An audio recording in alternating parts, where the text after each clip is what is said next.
de março você pode ver um mundo de espetar pra você.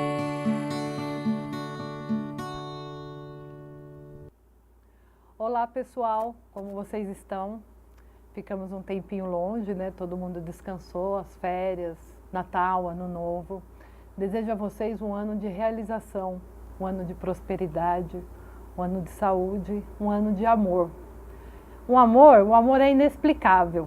Então hoje é o nosso primeiro programa do ano, amanhã esse programa já vai estar indo ao ar, então todo mundo descansou muito. E hoje para mim é um dia muito especial. Hoje é um dia que eu dedico esse programa ao meu pai. Hoje faz 2 anos que meu pai faleceu. E vocês estão vendo aí algumas fotos dele. Desculpa a emoção. Para mim foi uma pessoa muito importante na minha vida. E eu sei onde quer que ele esteja, ele está muito bem. Ele está cuidando da gente. E pai, esse programa é para você. Eu te amo muito, muito, muito, muito. E você faz muita falta, tá bom? Bom, vocês que já estão acostumados a assistir o nosso programa e tudo mais, sabe como para mim família é importante. O que é família? Família é aquela pessoa que você sabe que aconteça qualquer coisa, ela vai estar presente, ela vai te apoiar, ela vai te sustentar e ela vai falar, ó, eu estou aqui para o que der e vier. Ah, a gente tem amigos que fazem isso. Eu ficaria muito feliz se a gente tivesse muitos amigos que fizessem isso.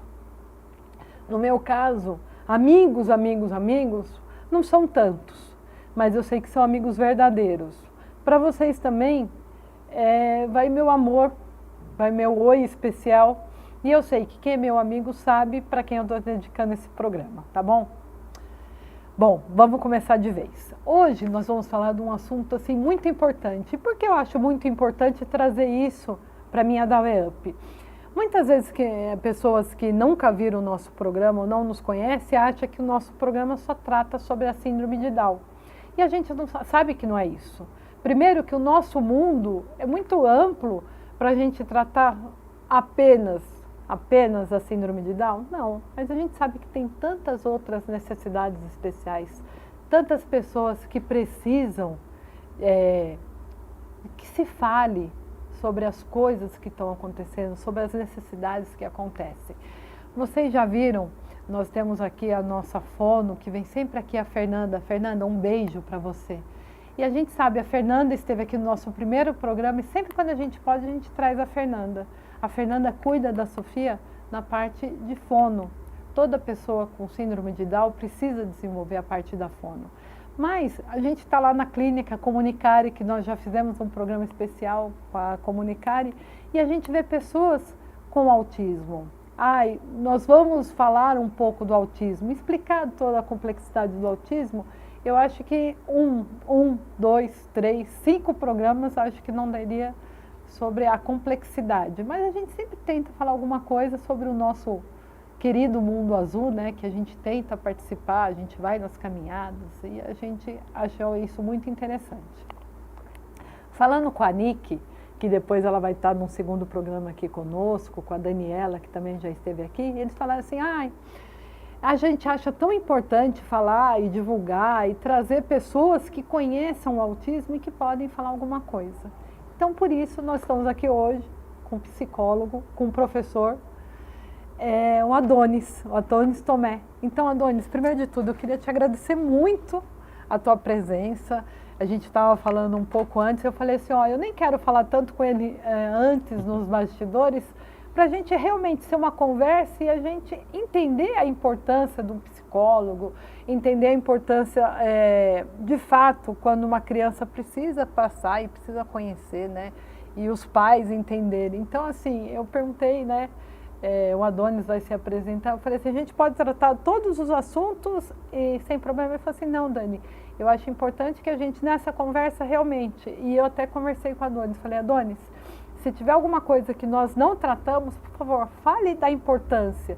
Porque, gente, realmente é um mundo que a gente conhece de fora e a gente precisa conhecer mais. recentemente, a gente vai tratar disso, uma professora foi demitida nos Estados Unidos, como está tratando com uma criança autista, né? Então, antes de tudo, Adonis, muito obrigada por ter vindo e se apresente para a gente. Eu agradeço a oportunidade, agradeço também a Nicole que fez o convite, né? Agradeço muito por estar aqui hoje. Bem, meu nome é Adonis, sou psicólogo de formação, professor universitário e pai de um pequeno autista, o Telzinho de 3 anos e meio aí, que a gente está na luta para poder fazer com que todo o desenvolvimento que possa ser dado a ele, ele possa usufruir disso. Então vamos conversar primeiro com o psicólogo. Há quanto tempo você é formado? Eu sou formado há 6 anos como psicólogo. Então eu sempre tenho essa curiosidade, quer dizer, a gente pergunta por que ser psicólogo, né? Que tem tanta pessoa fala, o psicólogo, ele quis se estudar, por que psicólogo? Primeiro de tudo. Na verdade a minha trajetória é um pouco esquisita, porque eu comecei fazendo medicina, na verdade, né? Eu fiz medicina 1 ano. Queria ser psiquiatra, só que assim, eu não conseguia enxergar tanta humanidade que nem eu via já na profissão de psicólogo, em contato com outros profissionais, com outros colegas, do que dentro da própria medicina, né? Então, acabou que eu entrei num conflito ali pessoal e resolvi sair e ir para o caminho da psicologia mesmo, né? Todo mundo falou, não, você é maluco, por que você está fazendo isso? Mas para mim, ali foi onde eu me encontrei, né? E aí eu acabei indo para a psicologia justamente porque, assim, eu me encontrei no caminho da psicologia porque o campo que estava sendo me dado ali era muito mais tangível acessar o outro do que ficar naquela coisa médico-paciente, o jaleco me protegendo de algum contato a mais. O psicólogo não, eu vejo que ele está muito mais ali dentro da relação. Que ótimo. E aí você se formou, começou a trabalhar com o pessoal e você já era casado? Não. Eu casei depois de 3 anos de formado. 3 anos de formado, ótimo. Então você está casado há 3, 4 anos? Com 4 anos. Tá ótimo. Então me conta, aí eu estava perguntando para ele, pessoal, assim, enquanto pai, né? E eu acho importante, claro, tirando que realmente quando eu falo do meu pai eu saio um pouco do eixo, eu peço desculpas, mas enquanto pai eu estava falando da relação importante de um pai. Até para o Adonis não me conhecer e tudo mais, ele fala assim, não, o importante é a relação todos. Não, gente, isso a gente sempre acha, uma mãe, um pai, a família, realmente ser família e falar, esse aqui é o nosso bebê, e a gente vai ter o nosso bebê enquanto sendo nosso, estimular e ver todas as possibilidades que ele possa ter, o máximo que ele possa ter de possibilidade. E eu estava perguntando para Adonis, você se vendo, descobrindo que teu filho tinha autismo, como que foi a sensação e mais que a sensação, que é uma sensação difícil passar, o que você fez para desenvolvimento no máximo que o Theo puder? A gente fala de desenvolvimento pleno, a gente nunca sabe quando vai ser o desenvolvimento pleno. Uhum. Mas como que é isso, o que você estava falando, como é uma frustração tríplice? Como que é isso? Sim. Bem, primeiro é interessante você ter tocado no assunto família, porque não só a família núcleo, né, mas os parentes, né, que deixam de ser família para virar parente, para quando a gente poder colocar a nossa família núcleo, foi fundamental, porque todo mundo, assim, a gente via que todo mundo olhava assim para o Theo e falava, esse menino tem alguma coisa. E a gente, ele é pequeno, ele está se desenvolvendo e tal. Não, mas esse menino tem alguma coisa, né? Tanto que eu tenho muito a agradecer às minhas 2 avós que ainda estão vivas, né? E elas têm ainda um carinho muito grande com o Theo e elas tinham um manejo que, assim, não era o mesmo manejo que a gente tinha. E elas falavam, olha, esse menino tem alguma coisa, né? E aí acabou que o diagnóstico veio mesmo, ele já tinha quase 3 anos, né? Mas com 1 ano e meio, 2, a gente já estava desconfiando porque ele não tinha a linguagem desenvolvida, chamava o nome dele não vinha, né? Ele tinha a questão dos movimentos repetitivos e tudo mais, e todo mundo ficava assim, o que é isso? Né? Até que, por fim, a escola começou a suscitar e a gente levou ao pé da letra para ir poder atrás do diagnóstico. E aí, quando veio o diagnóstico, eu tive a frustração de ter que lidar com uma frustração tríplice, né? Que é a frustração de pai, né? Tipo, será que alguma culpa foi minha, mesmo tendo a formação, né? Mas, eu não fiz alguma coisa direito, alguma coisa a gente deixou passar.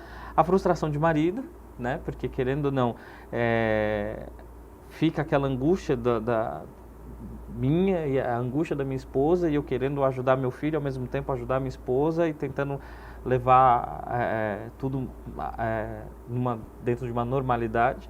E a frustração, principalmente, do profissional psicólogo, né? Peraí, eu trato tanto dos outros, eu ajudo tanto os outros, por que eu não consigo ajudar dentro de casa? Né? E aí aquela história que muitos colegas meus vieram trazendo esse ditado popular, olha, santo de casa não faz milagre. Né? Então, calma, né? Segura aí a ansiedade, segura a angústia que a gente vai tocar junto. Né? E aí, bem, eu acho que a gente conseguiu desdobrar isso. A tua esposa é da área da saúde? Não, minha esposa é da área de arquitetura. Então, para ela, como já que é ela outra chama? história. Tamires. Tamires, um beijo, tá bom? Um dia eu quero te conhecer. Vamos conversar um pouquinho sobre isso. Primeiro, santo de casa realmente não faz milagre. Eu acho que, claro, eu acredito que você nem possa usar tantas técnicas que você conhece com o teu filho, eu não sei muito bem como funciona isso. Mas o que eu queria entender é o seguinte, e acho que muita gente, até você se questionado, porque eu não vi e a outra pessoa à escola viu isso. Você sente isso? Primeiro, você teve luto? Tem um psiquiatra que está trabalhando aqui na TV e eu pedi para ele vir, o convidei para vir no programa e ele falou assim, Dani, qual que seria... eu estar no teu programa, o que você tem em mente? Bom, a primeira coisa que eu tenho em mente, eu estou agora falando com os pais, principalmente pais e mães, porque eu fui chamada esses dias, uma amiga do Anderson, descobriu que a filha, os médicos não afirmam, mas quando nasceu o bebê, fala assim, pai, nem falaram para a mãe tem uma cesárea, é difícil, não levar a criança para a mãe ver, mas falaram, pai, essa criança tem uns sinais que ela pode ter síndrome de Down.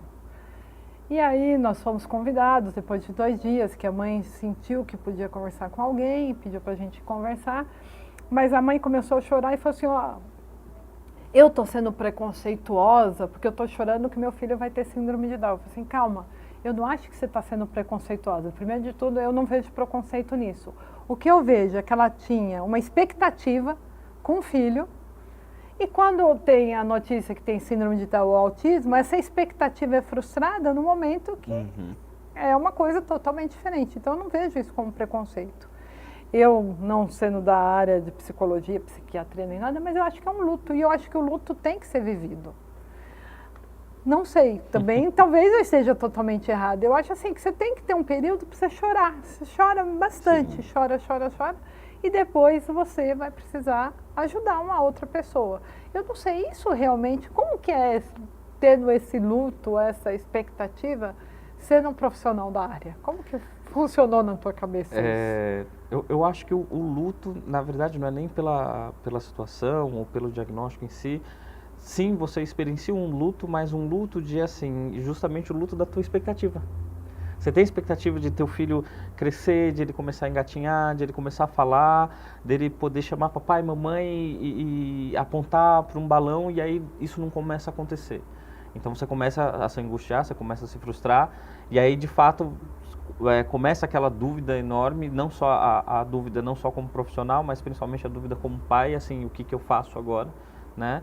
E aí você começa a ir atrás de ajuda. Quando vem o diagnóstico, aí você tem o luto de fato, mas dessa expectativa de, não, eu achei que o meu filho ia apontar para o balãozinho, ele ia pedir isso, ele ia chamar o cachorrinho como se fosse uma criança normal, vamos colocar assim, que é a primeira coisa que vem para você, não só para você, mas como para o seu cônjuge também.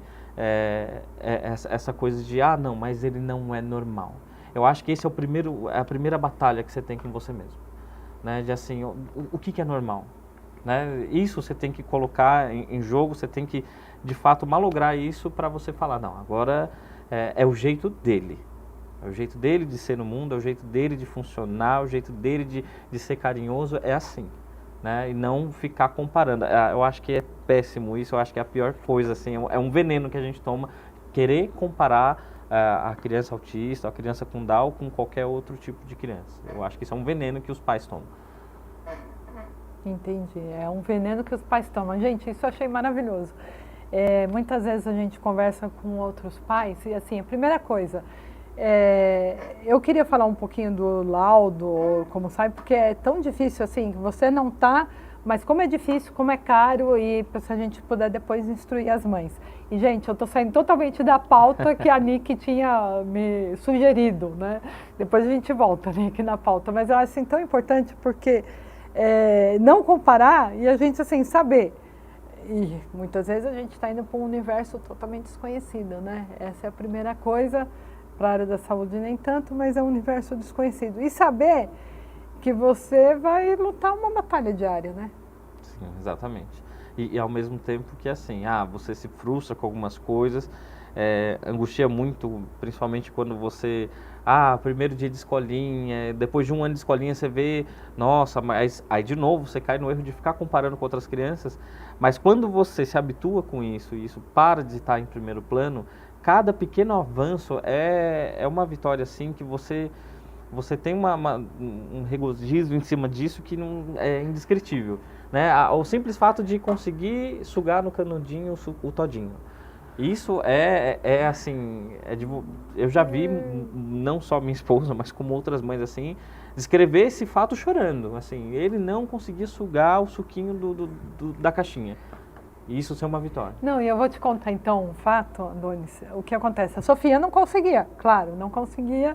E teve um dia que eu fui numa festa e eu esqueci o raio da mamadeira, na época ela tomava, a Sofia nasceu com traqueomalácia, então até engolir para ela é muito difícil. E aí, meu Deus, nós estamos numa festa, a Sofia, claro, não toma refrigerante e tal, mas mesmo assim ela queria suco, e aí não tinha. E a Sofia ia numa fono, a fono falava, olha, tem que trabalhar isso, mas nunca me deu uma dica. Aí a mamãe falou assim para mim, Dani, eu tenho um canudo aqui. Eu falei, mas a Sofia não suga canudo. E a mãe falou assim, me deram uma dica. Eu falei, o que é isso? Põe o canudo na boca dela. Tá bom, põe, mas e aí? Então, tampa o nariz. Quando tampou o nariz, a Sofia, que isso é uma coisa da criança, né? E aí ela sugou e ela fez aquela cara e eu chorava, eu ria. Eu fui no aniversário, mas quem ganhou o maior presente fui eu da Sofia. Enfim, sugar o canudo. E você falando isso, a gente fala, olha que legal, não é uma sensação? E é assim, uma coisa maravilhosa. Mas as outras pessoas, e você está falando de comparar, as outras pessoas não veem isso. Não. Eu já fui chamada na escola da Sofia, a quem eu agradeço muito, mas eles ainda estão comparando a Sofia com as outras crianças, e a Sofia está indo para a primeira série, então eu acredito que esse ano para mim vai ser um ano sabático, mas a Sofia não faz isso, a Sofia não faz isso. Eu fico, mas e todas as coisas que a Sofia faz? E todas as coisas que a Sofia sabe? E como a gente pensar que se a gente está num lugar inclusivo, que eles vão comparar as coisas que a Sofia não sabe.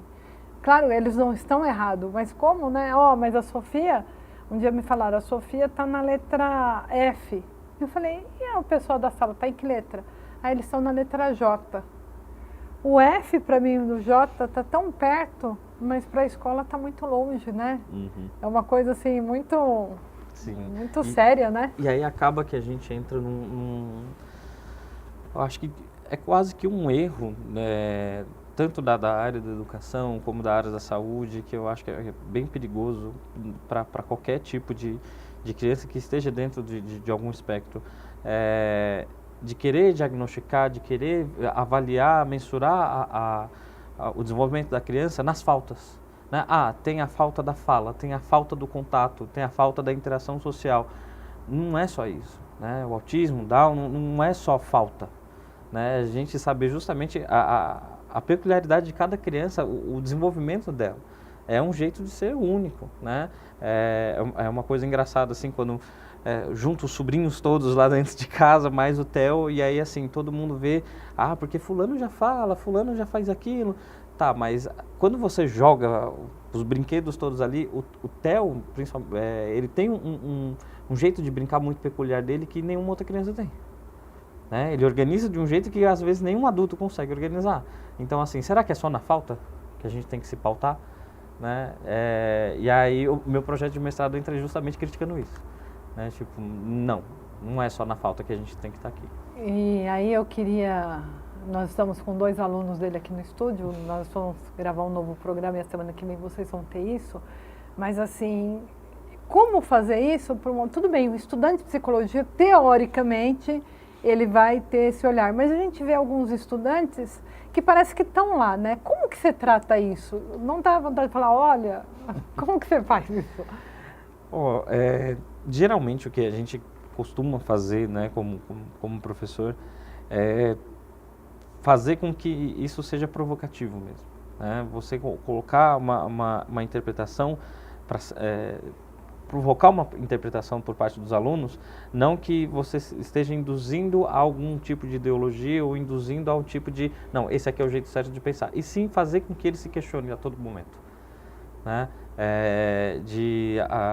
Por exemplo, eu supervisiono um estágio prático e a ideia não é eles pegarem e identificar o que está acontecendo ali conforme eles aprenderam na sala ou seguir um manual, não, na verdade eles têm que identificar ali do jeito que eles estão sentindo, do jeito que eles estão vendo. Para daí sim eles começarem a se questionar, mas eu não consegui falar com tal pessoa no estágio, né? Eu não consegui me aproximar de tal pessoa, por que isso, né? Porque é por causa de tal teoria? Não, porque a tua vivência é assim, né? E aí eu acho que o interessante é isso, é provocar com que os alunos tenham essa atitude de pesquisa, mas não a pesquisa, não só a pesquisa de, não, estou distante aqui, a situação está ali, eu estou aqui, então vou anotando. Não é só observação, é participar, é colocar a mão na massa e ele ter a vivência dali para dali ele sair, não só com a questão da formação da teoria, mas a questão pessoal também um pouco mexida de falar, olha, peraí, psicologia eu não estou só em cima desse pedestal. Pessoal, porque assim, é uma coisa engraçada que a gente fala para os alunos, né? O aluno em si, acho que assim, não é a gente está criando más crianças, nós estamos criando má adolescente, mau aluno, não é isso. Mas a gente percebe muitas vezes não sei se é uma apatia, muitas vezes eu vejo que o aluno está ali, ele está querendo receber. E eu acho que o estágio é totalmente diferente, a prática é totalmente diferente do estágio. Você não está ali para receber, você está ali para contribuir, para ver um outro lado. Então, se você, na sala de aula, você fala assim, estou aqui esperando que o professor vai passar, eu não gosto de aula à distância, porque eu tenho que ler, eu tenho que ouvir. A vida é isso, né, professor? Enquanto professor. Exatamente. E eu não sei o que falar para um aluno nesse momento. Né? É uma coisa... Exatamente. E aí, assim como com as crianças, os alunos eu acho que não deixam de ser crianças, né? Dentro de uma sala de aula, é você conseguir enxergar a peculiaridade de cada um, né? Você não pegar e, não, a gente vai sistematizar toda a aprendizagem de todo mundo igual. Não, cada um vai ter um jeito seu de entender, né? E se o professor for capaz de apreender isso, eu acho que a evolução e o desenvolvimento do aluno vai muito mais do que qualquer outra pessoa possa esperar. Pessoal, assim, a gente antes, quando está começando o programa, a gente fala, olha, a gente vai ficar meia hora, o pessoal fala, nossa, tudo isso. E aí aqui a gente tem alguma coisa na emissora que quando está faltando alguns minutos para terminar o programa, e quando eu olho, alguém fala que só falta 5 minutos, eu falo, meu Deus, o tempo passou e assim... É tão rico, é tanta coisa para a gente ver, né? Já estão falando que é 3. E aí você começa a falar, puxa vida, eu podia ter falado algo mais, eu podia ter aprendido mais. E claro que o Adonis vai voltar para a gente conversar muito mais sobre isso. Mas Adonis, faltando assim 3 minutos, o que você, assim, enquanto professor agora, o que falar para uma pessoa que está começando agora e pode ter a necessidade ou a intenção de trabalhar com o pessoal, com as crianças autistas, com autismo? O que falar para essas pessoas? Eu falaria, não se feche numa ideia só, não se feche numa ideologia só, não se feche numa teoria só, né? O humano é muito mais abrangente do que você ter só um jeito de pensar. Na verdade, tudo que você conseguir abarcar, principalmente no começo, eu acho que é fundamental para você, daí sim, fazer a diferença lá na frente. A gente sempre precisa de pessoas que fazem a diferença. A vida passa tão rápido, né? Eu estava vendo uma notícia ontem que estavam falando que as pessoas pretendem estender mais a vida e tudo mais, e foram entrevistar alguns idosos, né? E falaram assim, por que estender mais a vida? o que você acha que a vida precisa ser estendida, né? Então a gente vê que a vida passa muito rápido. E uma pessoa falou assim, que acha que uma das coisas em estender a vida é o medo da morte, é o medo do desconhecido. E eu estava ouvindo isso logo de manhã, né? E eu estava raciocinando, talvez que a gente fica muito fragilizado em datas, né? Eu sou uma pessoa que ama datas. Eu não sei por que a gente tem medo do desconhecido. E se a gente pensar que a cada dia, quando você vai viver o desconhecido, o que a gente pode falar talvez é para usar o teu dia da melhor maneira possível, né? E a gente não, talvez é uma apatia, né? Não sei o que é, mas é importante a gente saber que todo dia é um novo dia, todo dia tem um desconhecido. E a gente vai trazer muito informações sobre o autismo, o que o pessoal fala, o mundo azul, né? Eu não sei se é o azul, se é o amarelo com azul, eu sei que assim, cada dia eu admiro mais as pessoas que procuram fazer do seu dia e do seu filho um dia mais produtivo. A gente vai encerrar o nosso programa, eu queria te agradecer muito, muito mesmo. Passou meia hora assim, muito rápido, né? Um beijo para a Tamires, um beijo para o Theo, um beijo para todo mundo que tenha assistido o nosso programa. Vocês sabem que quem faz o nosso programa são vocês. Eu agradeço muito sempre a audiência e bem-vindo ao maravilhoso mundo do cromossomo 21. Bem-vindo ao maravilhoso mundo da síndrome de Down e hoje do autismo. Um beijo para vocês. Tchau.